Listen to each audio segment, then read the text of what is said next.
ఇచ్చే మర్యాదల విషయంలో గోదావరి జిల్లాలు పెట్టింది పేరు.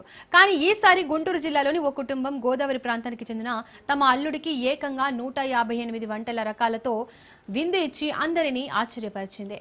గోదావరి జిల్లాలకే ఏమాత్రం తీసిపోని రీతిలో తమ ప్రేమను ఆప్యాయతను చాటుకుంది.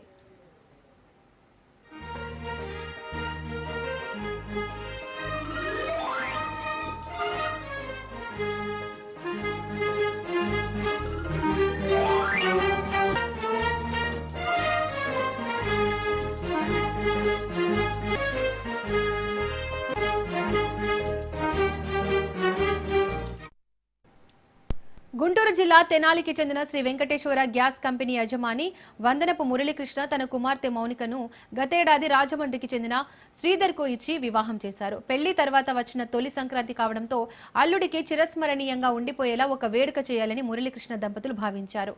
ఈ క్రమంలోనే సంక్రాంతి పండుగ సందర్భంగా బుధవారం తమ అల్లుడి కోసం ఏకంగా 158 రకాల వంటకాలను సిద్ధం చేశారు. అరిసెలు, బూరెలు, గారెలు వంటి సంప్రదాయ పిండి వంటలతో పాటు వివిధ రకాల స్వీట్లు, పచ్చళ్లు, ఇతర పదార్థాలతో అద్భుతమైన విందును ఏర్పాటు చేశారు. గోదావరి ప్రాంతానికి చెందిన తమ అల్లుడికి ఆ ప్రాంత సంప్రదాయానికి గౌరవం ఇచ్చేలా ఈ ఆతిథ్యం అందించడం విశేషం.